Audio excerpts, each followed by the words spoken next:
नमस्कार दोस्तों, जय हिंद, वंदे मातरम। दोस्तों, मैं आपके साथ जायसवाल सर। सभी प्यारे मित्रों का स्वागत अभिनंदन है आपके अपने परिवार शिक्षकों के परिवार जायसवाल कोचिंग सेंटर पर, पावर्ड बाई शिक्षा ही प्रकाश है। दोस्तों, बात करेंगे बाल विकास शिक्षा शास्त्र के प्रैक्टिस सेट नंबर 17 की। जी हाँ, यह आपका 17वां प्रैक्टिस सेट है। सभी प्यारे मित्र कमेंट करेंगे, फीडबैक करेंगे। और दोस्तों, यहाँ पे सभी को पता है 30 महत्वपूर्ण क्वेश्चन रहेंगे। आउट ऑफ 30 में से 30 की तैयारी करना है, तो हर एक प्रैक्टिस सेट आपके सिलेबस के अकॉर्डिंग बहुत इंपॉर्टेंट है। तो आइए दोस्तों, शुरू करते हैं कल का मॉक क्वेश्चन की शुरुआत। आपको पता है प्रत्येक प्रैक्टिस सेट का अंतिम जो प्रश्न होता है हमारा मॉक क्वेश्चन होता है, जो आप सभी के द्वारा कमेंट के द्वारा बताया जाता है, आपका फीडबैक मिलता है। ठीक है दोस्तों, चलिए शुरू करते हैं। कल का मॉक क्वेश्चन दोस्तों था कि आप देखते हैं कि एक छात्र बुद्धिमान है तो आप क्या करेंगे। आप भावी अध्यापक अध्यापिकाएं शिक्षक बंधु हैं, आपकी कक्षा में आप देखते हैं कि एक छात्र आपका बुद्धिमान है आपकी कक्षा का, तो आप क्या करेंगे। आप उसके साथ संतुष्ट रहेंगे कि चलो अच्छा है, हमारे कक्षा में विद्वान छात्र भी है, बुद्धिमान वाला छात्र है, या उसे अतिरिक्त गृह कार्य नहीं देंगे कि चलो ये तो वैसे भी बुद्धिमान है, क्या करना है गृह कार्य देकर, या वह जैसे अधिक प्रगति कर सके उस तरह से उसे अनुप्रेरित करेंगे, या उसे अभिभावकों को सूचित करेंगे कि वह बुद्धिमान है। देखिए, अगर बुद्धिमान है तो अभिभावक भी जानते होंगे कि उसका बच्चा बुद्धिमान है, नहीं थोड़ा बहुत पढ़ता लिखता है। लेकिन जो आपको करना है शिक्षक और शिक्षिका अध्यापिका होने के नाते, कि वह जैसे अधिक प्रगति कर सके उसे उस तरह से आपको अनुप्रेरित करेंगे। सी ऑप्शन सही हो जाएगा। अब देखते हैं दोस्तों अगला प्रश्न। अगला प्रश्न देखिए, आपकी स्क्रीन पर दिया गया है कि यदि कुछ विद्यार्थी कक्षा में अध्ययन की चित्तवृत्ति में नहीं है तो आप क्या करेंगे। आप देखते होंगे ऐसे जब कक्षा में आपकी नियुक्ति होगी, आप ट्यूशन वगैरह प्राइवेट में कहीं ना कहीं आपको स्टडी से जुड़े हुए हैं, ठीक है, शिक्षा से जुड़े हुए हैं। तो दोस्तों, आप लोग देखते होंगे यदि कुछ विद्यार्थी कक्षा में अध्ययन के चित्रवृत्ति में नहीं होते, कहते ना कि ध्यान कहाँ है, ए चिंटू तेरा ध्यान किधर है, ए मिंटू तुम्हारा ध्यान किधर है, ठीक है, ऐसे बोलते हैं। तो मतलब विद्यार्थियों को चित्रवृत्ति में नहीं, अर्थात उनका ध्यान जो आप पढ़ा रहे हैं उस पर नहीं है, तो उन्हें क्या है अध्ययन के लिए बाध्य करेंगे, नहीं आपको पढ़ना है। उन विद्यार्थियों को कक्षा छोड़ने के लिए कहेंगे, चलो बाहर गेट आउट हो जाओ, या उन्हें चेतावनी देंगे कि वे अवश्य अध्ययन से करें, नहीं तो आप प्रधानाध्यापक को सूचित कर दिया जाएगा, या उन्हें उनकी रुचि अथवा आप अपने विषय के अनुसार रुचिपूर्ण चीज़ें बताएंगे। देखिए, बहुत ही अच्छी बात है, पेडागॉजी शिक्षा शास्त्र यही कहता है दोस्तों कि जो बच्चे अध्ययन की चित्त में नहीं होते हैं तो आपको क्या करना है, उन्हें उनकी रुचि अथवा आप अपने विषय के अनुसार रुचिपूर्ण चीज़ें बताएं। जब रुचिपूर्ण चीज़ें बताएंगे तो वैसे ही बच्चे रुचि करेंगे। अगला प्रश्न दिया गया आपकी स्क्रीन पर है, दूसरा प्रश्न दोस्तों। सभी प्यारे मित्र कमेंट करेंगे, फीडबैक करेंगे। दोस्तों, पृथक पृथक समजातीय समूहों के व्यक्तित्वों के प्रति बच्चों की अभिवृत्ति साधारणता आधारित होती है। आप लोग देखते होंगे जो पृथक पृथक यानी समजातीय समूहों में, पृथक पृथक यानी अलग अलग रूप में, हम जब समजातीय समूह के व्यक्तियों के प्रति बच्चों की अभिवृत्ति जो साधारणतः आधारित होती है, उनके अभिभावकों की चित्रवृत्ति पर आधारित होती है, उनमें समकक्षियों की अभिवृत्ति पर, दूरदर्शन के प्रभाव पर, उनके सहोदारों की अभिवृत्ति पर निर्भर आपकी अभिवृत्ति होती है। तो सभी यहाँ पे प्यारे मित्र कमेंट करेंगे, फीडबैक करेंगे। जी हाँ, बहुत बहुत धन्यवाद दोस्तों। राइट ऑप्शन जाएगा, जिससे पृथक पृथक पूछा गया समजातीय समूहों में व्यक्तियों के प्रति बच्चों की अभिवृत्ति साधारणतः किस पर आधारित होती है। मैं आपका कमेंट रीड कर पा रहा हूँ, उनके अभिभावकों की चित्र पर आधारित होती है, क्योंकि समजातीय समूह पर बात कर रहे हैं। समजातीय समूह क्या हो गए, उनके अभिभावक की चित्रवृत्ति पर आधारित होगा। ठीक है दोस्तों, चलिए बहुत बहुत धन्यवाद सभी मित्रों का। अब देखिए यहाँ पे समकक्ष की न होगा, क्योंकि देखिए कक्षा की बात नहीं, समजात का पूछा गया है। और समकक्षा में यानी अगर 8वीं कक्षा का बच्चा है या 6वीं कक्षा का है तो सभी प्रकार की जातियां होंगी, लेकिन यहाँ पे समजाति समूह पूछा गया है, तो आप लोग समझ पा रहे होंगे। ठीक है, इसलिए आपका देखिए पहला ऑप्शन यहाँ पर सही हो जाएगा। तीसरा प्रश्न देखेंगे दोस्तों, समायोजन से तात्पर्य स्वयं का विभिन्न परिस्थितियों में अनुकूलन करना है ताकि संतुष्ट किया जाए, दूसरों को संतुष्ट किया जा सके, प्रेरकों को, उद्देश्यों को या आवश्यकताओं को। सभी प्यारे मित्र कमेंट करेंगे, फीडबैक करेंगे। बहुत बहुत धन्यवाद सभी शिक्षक बंधुओं का। देखिए, समायोजन से तात्पर्य स्वयं का विभिन्न परिस्थितियों में अनुकूलन करना। समायोजन करना कहते हैं ना, मैं समायोजन कर रहा हूँ, ठीक है, जो विभिन्न परिस्थितियां मैं उनके अनुकूलन कर रहा हूँ, उनकर अपने आप को उसमें क्या धारण कर रहा हूँ, ठीक है, ग्रहण कर रहा हूँ।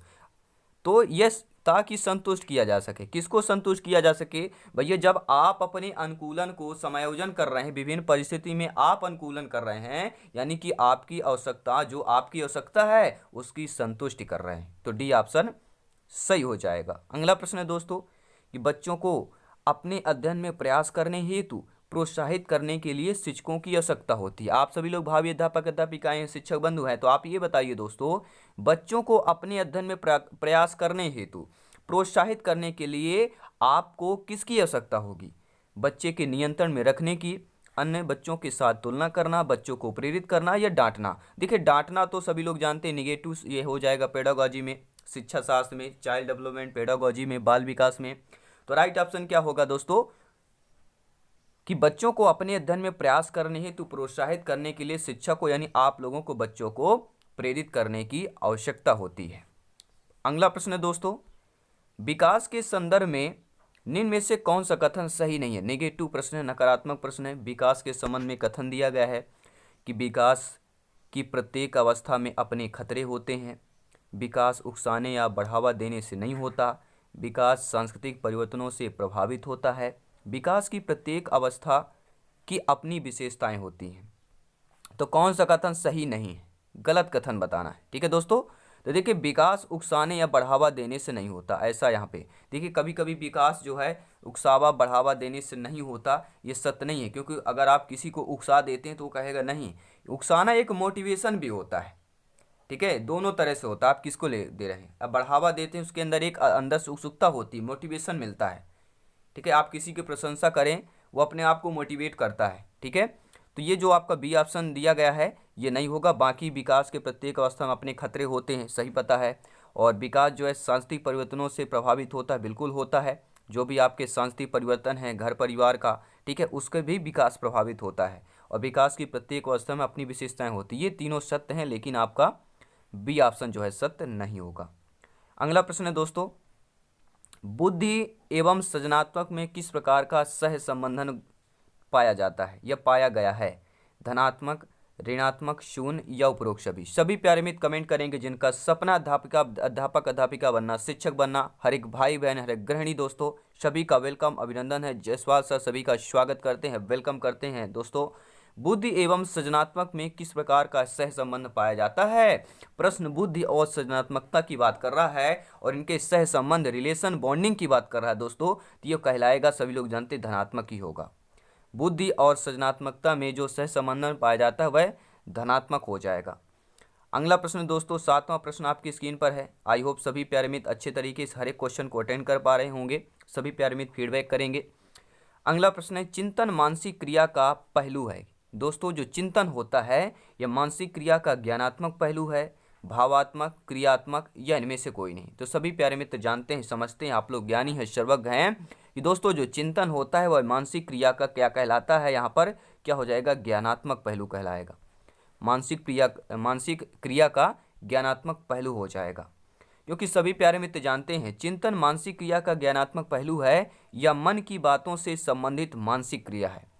चिंतन इच्छा संबंधी क्रिया है जो किसी असंतोष के कारण आरंभ होती है। जब आप किसी चीज़ से असंतोष होंगे तभी आपके मन में चिंतन की क्रिया जागृत होती है, चिंतन आरंभ होता है।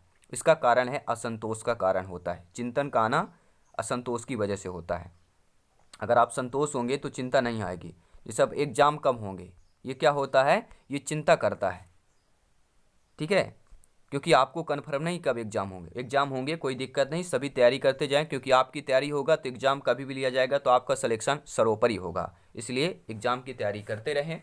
दोस्तों इनमें से किस समूह के बच्चों को समायोजन की समस्या होती है? ऐसे समूह के बच्चे बताइए जिनमें समायोजन की समस्या होती है। औसत बुद्धि के बच्चों में, मजदूरों के बच्चों में, अध्ययनशील बच्चों में या कुशाग्र बुद्धि वाले बच्चों में। सभी लोग कमेंट करेंगे।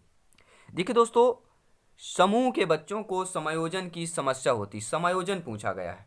सभी प्यारे मित्र कमेंट करेंगे। जी हाँ दोस्तों, समूह के बच्चों को समायोजन की समस्या होती है। औसत बुद्धि के बच्चे के, मजदूर या अध्ययनशील।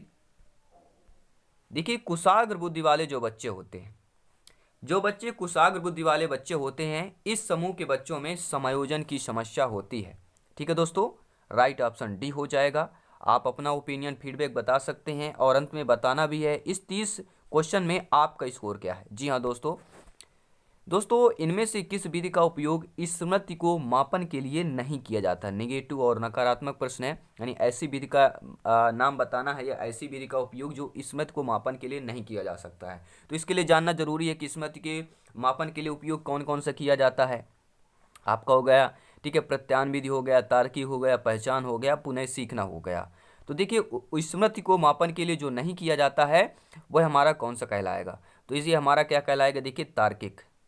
जो तार्किक होता है यह स्मृति को मापन के लिए नहीं किया जाता। बाकी प्रत्यान, पहचान और पुनः सीखना विधि इसमें किया जाता है स्मृति। लेकिन तार्किक जो है यह आपका स्मृति नहीं है। स्मृति मतलब क्या होता है सभी लोग जानते हैं। स्मृति मतलब याददाश्त। तो प्रत्याहन, पहचान और पुनः सीखना ये याददाश्त से संबंधित है, लेकिन तार्किक तर्क पर आधारित होता है, तो यह याददाश्त से संबंधित नहीं हो जाएगा। तर्क या ट्रिक कहते हैं जैसे हम। अब देखते हैं दोस्तों अगला प्रश्न कि एक शिक्षार्थी केंद्रित कक्षा कक्ष में अध्यापिका करेंगी। आपकी जो कक्षा है एक शिक्षार्थी केंद्रित कक्षा है, तो आप एक अध्यापिका होने के नाते क्या करेंगी? अधिगम को सुगम बनाने के लिए बच्चों को एक दूसरे के साथ अंकों के लिए मुकाबला करने हेतु प्रोत्साहित करेंगी, या वह अपने विद्यार्थियों में जिस प्रकार की अपेक्षा करती हैं उसे प्रदर्शित करना, तब बच्चों को वैसा करने के लिए दिशा निर्देश देना, या इस प्रकार की पद्धतियों को नियोजन करना जिसमें शिक्षार्थी अपने स्वयं के अधिगम के लिए पहल करने में प्रोत्साहित हो, या मुख्य तथ्यों की व्याख्या करने के लिए व्याख्या पद्धति का प्रयोग करना और बाद में शिक्षार्थियों को उनकी सहजता के लिए आकलन करना। तो राइट ऑप्शन क्या हो जाएगा दोस्तों? जी हाँ, एक शिक्षार्थी केंद्रित कक्षा कक्ष में आप अगर आप अध्यापिका हैं तो आप क्या करेंगे? इस प्रकार की पद्धतियों को नियोजित करना जिसमें शिक्षार्थी अपने स्वयं के अधिगम के लिए पहल करने में प्रोत्साहित हो। जी हाँ, सी ऑप्शन सही हो जाएगा। अगला प्रश्न प्यारे मित्रों, सभी प्यारे मित्र कमेंट करेंगे, शिक्षक का बर्ताव होना चाहिए। जो शिक्षक हैं आपके, ठीक है, आप सभी लोग भावी अध्यापक अध्यापिकाएं हैं, शिक्षक बंधु हैं, तो आप ये बताइए आपका बर्ताव कैसा होना चाहिए? ठीक है, प्रशासनात्मक होना चाहिए, शिक्षाप्रद होना चाहिए, आदर्शवादी होना चाहिए, या निर्देशात्मक होना चाहिए? आप स्वयं शिक्षक हो, आप अपने आप में फील कीजिए कि हम एक गवर्नमेंट टीचर हैं, हम बच्चों को पढ़ा रहे हैं, ठीक है, तो आप ये बताइए कि आपका बर्ताव कैसा होना चाहिए। सभी प्यारे मित्र कमेंट करेंगे। तो आपको एक आदर्शवादी शिक्षक होना चाहिए, आपका जो बर्ताव होना चाहिए आदर्शवादी के रूप में होना चाहिए।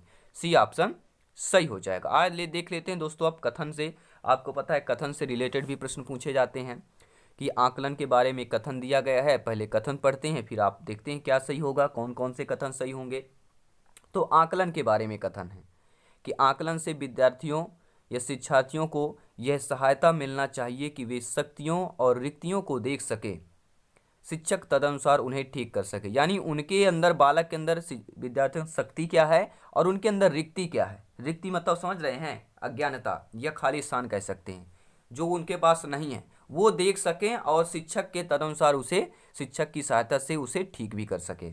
यह आकलन तभी सार्थक होता है जब विद्यार्थियों का तुलनात्मक मूल्यांकन भी हो, ठीक है। यह आकलन केवल स्मरण शक्ति का ही नहीं, बोधन और अनुप्रयोग का भी होना चाहिए। यह आकलन तब तक उद्देश्यपूर्ण नहीं हो सकता जब तक उसे भय और चिंता का संचार ना हो। 1 2 3 आपको बताना है कौन सा आपका कथन सही होगा, आपके स्क्रीन पर दिया गया है, ठीक है दोस्तों। देखिए आकलन के संबंधित में कथन जो है कि आकलन से विद्यार्थी को यह सहायता मिलना चाहिए कि वे शक्ति और रिक्तियां, मजबूती और कमियां को पहचान सकें, देख सकें और शिक्षक के तदनुसार उन्हें ठीक भी कर सकें, ठीक है। और आपका क्या हो जाएगा अगला जो आपका सही होगा वह होगा तीसरा कि आकलन केवल स्मरण शक्ति का नहीं, बोधन और अनुप्रयोग का भी होना चाहिए। तो पहला और तीसरा कथन जो है आकलन से संबंधित सही हो जाएगा, पहला ऑप्शन सही हो जाएगा। अब देखते हैं इंपॉर्टेंट क्वेश्चन, संभावित प्रश्न एग्जाम के दृष्टि से। जी हाँ दोस्तों, स्पीयरमैन 1904 के अनुसार तर्क करने की क्षमता और समस्या समाधान करने की क्षमता कहलाती है एस कारक, जी कारक, विशिष्ट बुद्धि या सांस्कृतिक बुद्धि। आपका कमेंट, आपका फीडबैक क्या कहता है, सभी प्यारे मित्र कमेंट करेंगे। जी हाँ दोस्तों, सभी मित्रों का वेलकम, अभिनंदन है आपके अपने टीचर्स फैमिली शिक्षकों के परिवार जायसवाल कोचिंग सेंटर पर। जी हाँ, कमेंट आ चुका है, स्पीयरमैन के अनुसार तर्क करने की क्षमता और समस्या समाधान करने की क्षमता क्या कहलाती है दोस्तों? वह हमारा जी कारक कहलाता है। क्या कहलाता है? जी कारक। दोस्तों ये जी कारक होता क्या है? यह एक जन्मजात प्रतिभा के लिए माना जाता है। जी कारक क्या है? एक जन्मजात प्रतिभा के लिए माना जाता है। अब देखते हैं दोस्तों अगला प्रश्न क्या पूछा गया है कि एक शिक्षक को साधन संपन्न होना चाहिए, इसका अर्थ क्या है। आप सभी लोग भावी अध्यापक अध्यापिकाएं हैं, यानी आपको जो है यानी एक शिक्षक को साधन संपन्न होना चाहिए, इसका अर्थ क्या होगा दोस्तों कि उनके पास पर्याप्त धन संपदा होनी चाहिए ताकि उसे शिक्षण देने की जरूरत न पड़े, या उनका अधिकारियों के उच्च स्तर से संपर्क होना चाहिए, या उनको अपने विद्यार्थियों की समस्याओं को हल करने का पर्याप्त ज्ञान होना चाहिए, या विद्यार्थियों के बीच उनकी प्रसिद्धि होनी चाहिए। तो आपका कमेंट, आपका फीडबैक क्या कहता है कि एक शिक्षक को साधन संपन्न होना चाहिए, आपको जो है साधन संपन्न होना चाहिए, इसका अर्थ क्या होगा। इसका अर्थ यही हो सकता है प्यारे मित्रों कि उनको अपने विद्यार्थियों, शिक्षार्थियों, बालक बालिकाओं की समस्याओं को हल करने का पर्याप्त ज्ञान होना चाहिए। अगर आपसे कोई विद्यार्थी, शिक्षार्थी, बालक बालिका प्रश्न करता है, समस्या लेकर आता है, तो उस समस्या को हल करने का पर्याप्त आप में सामर्थ्यवान होना चाहिए आपको, या आपके पास पर्याप्त ज्ञान होना चाहिए। अगला प्रश्न प्यारे मित्रों, विद्यालय में विद्यार्थियों को कैसे अभिप्रेरित करना उचित होगा। विद्यालय में आप जाते हैं और विद्यार्थियों, शिक्षार्थियों को आपको अभिप्रेरित करना हो तो उसके लिए उचित क्या होगा। चुने गए अध्ययन द्वारा आप लोग अभिप्रेरित करेंगे, प्रासंगिक अध्ययन द्वारा, गहन अध्ययन द्वारा, या सस्वर अधिगम द्वारा करेंगे। तो विद्यालय में विद्यार्थियों को कैसे अभिप्रेरित करना उचित होगा, उचित बताना है। कहते हैं ना, आप उचित कथन कीजिए, आप उचित बात बोलिए, वैसे ही आपको अभिप्रेरित करना, उचित बताना है कि सस्वर अधिगम द्वारा दोस्तों जो है विद्यार्थियों में, विद्यालय के विद्यार्थियों में, बालक बालिकाओं, शिक्षार्थियों में अभिप्रेरित करना उचित होगा सस्वर अधिगम द्वारा। दोस्तों शिक्षा का उद्देश्य होना चाहिए, शिक्षा का उद्देश्य जो है विद्यार्थियों में व्यवसायिक कुशलता का विकास करना, विद्यार्थियों में सामाजिक जागरूकता का विकास करना, विद्यार्थियों को परीक्षा के लिए तैयार करना, या व्यवहारिक जीवन के लिए विद्यार्थियों को तैयार करना। तो शिक्षा का उद्देश्य होना चाहिए। आप सभी लोग भावी अध्यापक अध्यापिकाएं हैं, शिक्षक बंधु हैं, जायसवाल सर आप सभी को नमन करते हैं, वेलकम करते हैं, अभिनंदन करते हैं। दोस्तों शिक्षा ही प्रकाश है। जी हाँ, जय हिंद, वंदे मातरम, इंकलाब जिंदाबाद। एनर्जी डाउन नहीं करना है क्योंकि सिलेक्शन यहाँ पे सर्वोपरि है। 101% श्योर एंड प्योर सिलेक्शन होगा क्योंकि हर एक कंसेप्ट, हर एक लाजवाब होता है, हर एक कंसेप्ट आपके सिलेबस के अकॉर्डिंग होता है। तो शिक्षा का उद्देश्य दोस्तों कैसा होना चाहिए, व्यवहारिक जीवन के लिए विद्यार्थियों को तैयार करना चाहिए। अब देखते हैं दोस्तों अगला प्रश्न। जी हाँ, 17वां प्रश्न जो सीधा सिलेक्शन दिलवाएगा, संभावित प्रश्न आपके एग्जाम के दृष्टि से कि दूसरे व्यक्ति के बाह्य व्यवहार की नकल क्या कहलाती है। जो दूसरे व्यक्ति हैं उनके बाह्य व्यवहार का, आंतरिक तो आप जान नहीं सकते हैं, ठीक है, जब वो बताएगा तभी आप जानेंगे। दूसरा व्यक्ति है, अगर अंदर की बात बताएगा तभी आप जानेंगे उसके आंतरिक व्यवहार को, लेकिन बाह्य व्यवहार को आप अगर उसकी नकल करते हैं, कॉपी करते हैं, तो वह आपका सीखना कहलाता है, अनुकरण कहलाता है, कल्पना कहलाता है, चिंतन कहलाता है। जी हाँ, ये प्रवृत्ति बालक बालिकाओं में ज़्यादा पाई जाती है। जब बच्चे छोटे होते हैं अनुकरण करने की प्रवृत्ति पाई जाती है, तो व्यक्ति के बाह्य व्यवहार की नकल करना ही अनुकरण कहलाता है। बी ऑप्शन सही हो जाएगा। अगला प्रश्न है प्यारे मित्रों को, निम्नलिखित में से कौन सा एक उदाहरण भाषिक बुद्धि वाले व्यक्तियों को दर्शाता है। शब्दों के अर्थ, क्रम तथा भाषा के विविध प्रयोगों के प्रति संवेदनशीलता, तर्क की दीर्घ श्रृंखलाओं को ठीक है संभाल सकते हैं की योग्यता, या स्वर राग सुर के प्रति संवेदनशीलता, या दोस्तों ध्यान देने और दूसरों के अंतर करने की योग्यता।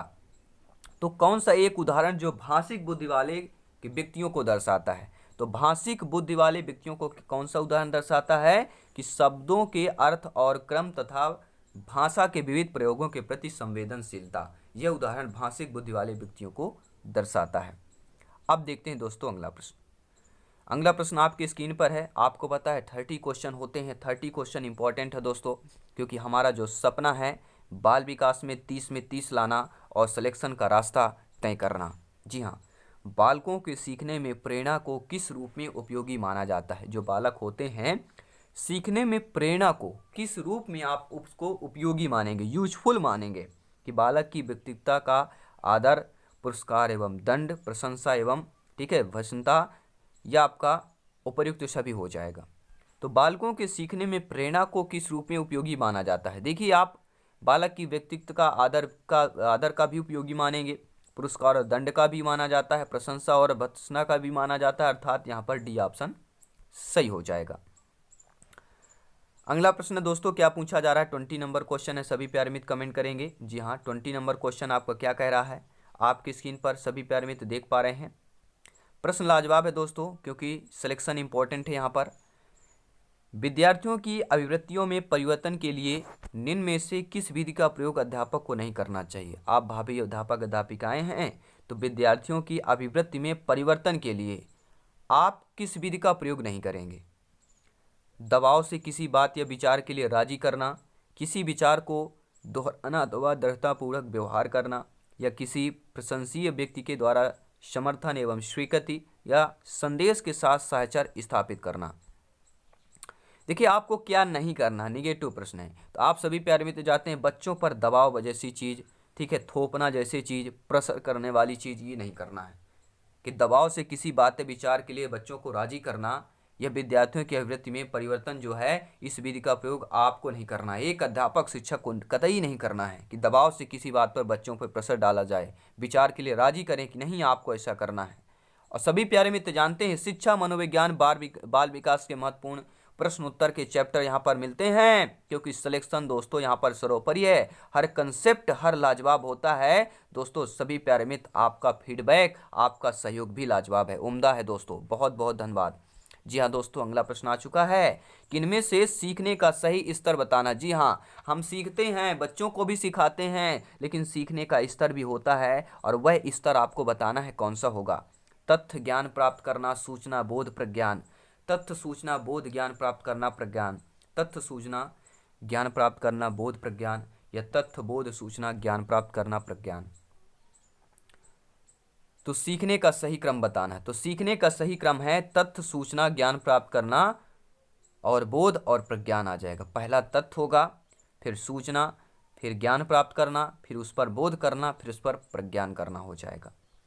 अगला प्रश्न देखेंगे दोस्तों, बहुत ही लाजवाब प्रश्न है कि कौन सी मानसिक मंदता की विशेषता नहीं। देखिए मानसिक मंदता की विशेषता भी होती है, नेगेटिव प्रश्न, लेकिन यहाँ पर बताना विशेषता नहीं है। ये बुद्धि लब्ध का 25 से 70 की मध्य होना चाहिए। मानसिक मंदता में धीमी गति से सीखना एवं दैनिक जीवन की प्रक्रियाओं को ना कर पाना, वातावरण के साथ अनुकूलन में कठिनाई, या अंतर व्यक्तिगत संबंधों का कमजोर होना। देखिए मानसिक मंदता की बात कर रहे हैं, तो मानसिक मंदता की विशेषता देखिए, मानसिक मंदता हम कैसे पहचानेंगे कि बुद्धि लब्ध जिन बच्चों में 25 से 70 के मध्य होती है वे मानसिक मंदता के श्रेणी में आएंगे। धीमी गति से सीखने में दैनिक जीवन में प्रक्रिया न कर पाना, ये मानसिक मंदता की श्रेणी में आएंगे। वातावरण के साथ अनुकूलन में कठिनाई करना, ये भी मानसिक मंदता की श्रेणी में आएंगे। लेकिन अंतर व्यक्तिगत संबंधों कमजोर होना यह मानसिक मंदता की विशेषता नहीं हो जाएगी। तो according to question right option number D हो जाएगा। अगला प्रश्न है दोस्तों कि विद्यार्थियों को एक अच्छे मानसिक स्वास्थ्य को बनाए रखने के लिए निम्न में से कौन सा तरीका, ठीक है, अधिक महत्वपूर्ण होगा। सभी प्यारे मित्र कमेंट करेंगे। जी हाँ दोस्तों, बहुत बहुत धन्यवाद। तो विद्यार्थियों के अच्छे मानसिक स्वास्थ्य को बनाए रखना है तो कौन सा तरीका या कौन सा तरीका अधिक महत्वपूर्ण होगा। सहशैक्षिक क्रियाओं का प्रावधान, रुचियों की भिन्नता, अभिव्यक्ति की स्वतंत्रता, या अध्यापक की भूमिका एवं विद्यालयी वातावरण। आपका फीडबैक लाजवाब है। जी हाँ, आपका फीडबैक सर्वमान है, आप लोग ज्ञानी है, सर्वज्ञ है। जायसवाल सर आप सभी को, ठीक है, जय हिंद, वंदे मातरम, नमन करते हैं दोस्तों। सभी प्यारे मित्र कमेंट करेंगे। तो विद्यार्थियों के अच्छे मानसिक स्वास्थ्य को बनाए रखना है, इसका कौन सा तरीका अधिक महत्वपूर्ण होगा दोस्तों। वही तरीका महत्वपूर्ण होगा कि अध्यापक की भूमिका एवं विद्यालयी वातावरण अधिक भूमिका होता है। सभी प्यारे मित्र टेलीग्राम से जरूर जुड़ें, नोट्स पीडीएफ फाइल सब कुछ प्राप्त करने के लिए, क्योंकि राष्ट्र हित में शिक्षा की बात करते हैं दोस्तों। जी हाँ, राष्ट्र हित में शिक्षा यहाँ पर सर्वोपरि है। सभी प्यारे मित्र टेलीग्राम से नोट्स पीडीएफ फाइल प्राप्त करें, हर एक, ठीक है, हर एक क्लास का, हर एक सेट का, हर एक सब्जेक्ट का। और साथ ही साथ दोस्तों अगर आप इंस्टाग्राम पर जायसवाल सर या अपने परिवार teachers family Jaiswal coaching centre को इंस्टाग्राम पर फॉलो नहीं किया है तो आज ही सर्च करें, इस वीडियो को देखने के बाद फॉलो करें। वहाँ पर क्वेश्चन के साथ साथ आप जायसवाल सर से डायरेक्टली बात कर सकते हैं। नोट्स मटेरियल जो भी होगा वहाँ पर आपको प्रोवाइड करवा दिया जाएगा। और साथ ही साथ दोस्तों जो भी आपके क्वेश्चन जो भी माइंड में होते हैं वो भी आप जायसवाल सर से डायरेक्टली इंस्टाग्राम पर मैसेज कर सकते हैं, रिप्लाई भी प्राप्त कर सकते हैं। तो जाइए फटाफट इंस्टाग्राम पर फॉलो कीजिए, लिंक भी आपको मिल जाएगा या आप लोग सर्च भी कर सकते हैं। चलिए प्रश्नों को देख लेते हैं। कमजोर वर्ग के बालक से तात्पर्य क्या है। ऐसा आप लोग सुना होगा कि ये वर्ग क्या है, थोड़ा कमजोर वर्ग वाले बालक है। तो इससे तात्पर्य क्या होता है दोस्तों कि ऐसे अभिभावक के बालक से जिनकी वार्षिक आय कम हो, ऐसे अभिभावकों के बालक से जो वंचित वर्ग में आते हों, या ऐसे अभिभावकों के बालकों जो गरीबी रेखा से नीचे सीमा में आते हैं। ये दोस्तों ऐसे अभिभावकों के बालक जो सरकार द्वारा निर्धारित न्यूनतम सीमा की वार्षिक आय की सीमा के नीचे वर्ग से आते हैं। तो सभी प्यारे मित्र जानते हैं, समझते हैं आप लोग कि कमजोर वर्ग के बालक से तात्पर्य का अर्थात यही है कि ऐसे अभिभावक के बालक जो सरकार द्वारा निर्धारित न्यूनतम सीमा की वार्षिक आय की सीमा से नीचे के वर्ग में आते हैं। तो ये क्या कहलाते हैं, हमारे कमजोर वर्ग के बालक से तात्पर्य हो जाएगा। अगला प्रश्न है कि कोहलर निम्न में से किससे संबंधित है? अभिप्रेरणा के सिद्धांत से, विकास के सिद्धांत से, व्यक्तित्व के सिद्धांत से या अधिगम के सिद्धांत से। हम कोहलर की बात कर रहे हैं, मनोविज्ञान कोहलर। जी हाँ, बहुत इंपॉर्टेंट, मनोविज्ञान कोहलर, जीन पियाजे जी, थॉर्नडाइक हो जाए, पाला हो गए, इनसे भर भर के क्वेश्चन आते हैं और जल्दी दोस्तों इनसे रिलेटेड पार्ट वाइज हम क्वेश्चन लाने वाले हैं, डिटेल के साथ विद क्वेश्चन लाएंगे क्योंकि सिलेक्शन दोस्तों सर्वोपरि है। तो कोहलर किससे संबंधित है? कोहलर आपके अधिगम के सिद्धांत से संबंधित हो जाएगा, क्योंकि सभी प्यारे मित्र जानते हैं कोहलर का सिद्धांत अंतर्दृष्टि सिद्धांत, यह सिद्धांत संज्ञानात्मक नियम के ऊपर आधारित है और इस सिद्धांत को गेस्टाल्ट सिद्धांत भी कहा जाता है। गेस्टाल्ट व जर्मन भाषा का शब्द है जिसका मतलब संपूर्ण होता है और दोस्तों इसके अनुसार व्यक्ति अपनी संपूर्ण परिस्थितियों को अपनी सोच के द्वारा समझ या सीख लेता है। अगला प्रश्न है दोस्तों कि इनमें से कौन सी सामाजिक रूप से वंचित की समस्या नहीं है? सामाजिक रूप से वंचित की समस्या की बात कर रहे हैं। सीखने के लिए प्रेरणा का भाव, सृजनशीलता को पोषित करने के अवसर नहीं मिलना, रहने के लिए स्वास्थ्य परिवेश या विद्यालय में पछतापूर्ण वातावरण का सामना करना। तो आपका फीडबैक क्या कहता है दोस्तों कि सामाजिक रूप से वंचित समस्या नहीं है? देखिए, रहने के लिए स्वास्थ्य परिवेश यह सामाजिक रूप से वंचित समस्या नहीं होगी। सामाजिक रूप से जो वंचित समस्या होती है वह कि सीखने के लिए प्रेरणा का भाव होना या सृजनशीलता को पोषित करने के लिए अवसर न मिलना या विद्यालय से क्या है पक्षपूर्ण जो है वातावरण का सामना करना। तो ये होंगे लेकिन सामाजिक रूप से वंचित समस्या रहने के लिए स्वास्थ्य परिवेश यह सामाजिक रूप से नहीं होगा। अगला प्रश्न देखें, 2-3 प्रश्न और देख लेते हैं, साथ ही साथ मॉक क्वेश्चन भी देखेंगे। दोस्तों किसने अपने जीवन काल के दौरान व्यक्तियों के नैतिक विकास के चरण को स्पष्ट किया है? देखिए दोस्तों, एक चीज़ आपको याद रखना है, जब भी नैतिक विकास की बात की जाए, जीन पियाजे जी, कोहलबर्ग, वाइगोस्की, वेबर, जब भी आपके नैतिक विकास की बात की जाए तो पहला ऑप्शन जो आपको देखना है वह कोहलबर्ग की बात करूंगा। जी हाँ, पहला वर्ग जो आपको देखना है कोहलबर्ग ही देखना है कि अपने जीवन काल के दौरान व्यक्तियों के नैतिक विकास चरण को स्पष्ट किसने किया? तो कोहलबर्ग ने स्पष्ट किया था। और इंपॉर्टेंट क्वेश्चन है, पूछा गया प्रश्न है, संभावित प्रश्न है कि कौन सा आयु वर्ग है जो बचपन श्रेणी के बाद आता है? देखिए, बचपन कहते हैं ना, आपका बचपना नहीं गया, बचपन श्रेणी की बात कर रहे हैं। जी हाँ, बचपन एवं बाल विकास पढ़ा होगा शायद आपने जब आपने टीटी की ट्रेनिंग की होगी। जी हाँ, चाहे हम डीएड बीएड की बात करें, सभी प्यारे मित्र जानते हैं जो बचपन श्रेणी के बाद आता है वह आयु वर्ग आपका 18 से 24 होगा। देखिए, 18 से 24 बचपन के बाद नहीं है तो शैशवावस्था की युवा अवस्था कहला जाएगी। जन्म से 6 वर्ष ये तो शैशवावस्था कहलाती है। 6 से 11 की बात कर सकते हैं। बचपन श्रेणी, बचपन ही मतलब होता है बाल्यावस्था, बचपन को क्या कह सकते हैं? बाल्यावस्था कहते हैं। तो अर्थात हमारा तीसरा ऑप्शन यहाँ पर सही हो जाएगा कि 6 से 11 वर्ष या 6 से 11 साल का जो आयु वर्ग होता है यह बचपन श्रेणी के बाद आता है। बचपन श्रेणी के बाद आता है, ये भी ध्यान देना, बचपन श्रेणी के बाद क्या आता है? 6 से 11 साल की बात करेंगे। अगला प्रश्न है, कक्षा में अनुशासन बनाए रखने के लिए सर्वाधिक प्रभावशील उपाय क्या होता है? अनुशासनहीन छात्रों को कक्षा से बाहर निकाल देना, शिक्षण को रोचक एवं व्यवहारिक बनाना, छात्रों के अभिभावक को सूचित करना या अनुशासनहीन छात्रों को विशिष्ट सुविधाएं प्रदान करना। तो कक्षा में अनुशासन बनाए रखने के लिए सर्वाधिक प्रभावशाली उपाय क्या होगा? आप देखते होंगे कि काफ़ी सारे बच्चे आपके लिए होता है, आप भावी अध्यापक अध्यापिकाएं हैं कि कक्षा में अनुशासन बनाए रखना है, इसके लिए सर्वाधिक प्रभावशाली उपाय आप क्या करेंगे? तो राइट ऑप्शन क्या हो जाएगा? सभी प्यारे मित्र कमेंट करेंगे, फीडबैक करेंगे। देखिए दोस्तों, अनुशासनहीन छात्रों को विशिष्ट सुविधाएं प्रदान करना, क्या ये सही होगा? या अनुशासनहीन छात्रों को कक्षा से बाहर निकाल देना, या शिक्षण को रोचक एवं व्यवहारिक बनाना, या छात्रों के अभिभावक को सूचित करना?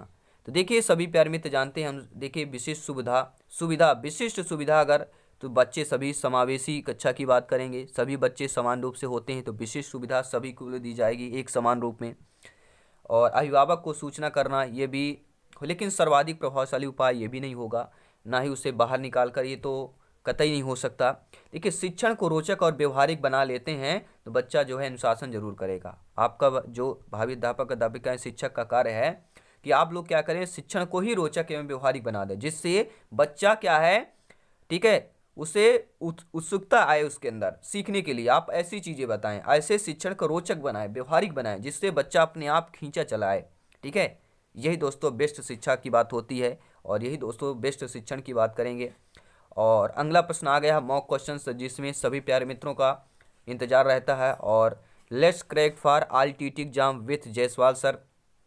दोस्तों, मूल्यांकन का उद्देश्य क्या होता है, सभी प्यारे मित्र कमेंट करेंगे। यह मॉक क्वेश्चन है आपका, और साथ ही साथ में आपको बताना है 30 में से आप लोगों का कितना स्कोर है। तो मूल्यांकन का उद्देश्य क्या होता है कि बच्चे को उत्तीर्ण और अनुत्तीर्ण घोषित कर देना, बच्चा क्या सीखा है उसे जानना, या बच्चे की सीखने में आई कठिनाई को जानना, या उपयुक्त सभी। अब आपका कमेंट फीडबैक क्या कहता है, सभी प्यारे मित्र कमेंट करेंगे, फीडबैक करेंगे। दोस्तों, ये क्लास आपको कैसे लगी, नीचे आपको कमेंट बॉक्स में फीडबैक के जरूर बताना है। तो सभी प्यारे मित्रों को जय हिंद, वंदे मातरम। दोस्तों, हमेशा हंसते रहिए, मुस्कुराते रहिए, तैयारी जारी रखिए, क्योंकि सिलेक्शन दोस्तों सरोपर ही है। जल्दी मिलते हैं दोस्तों नेक्स्ट क्लास पर। धन्यवाद सभी का।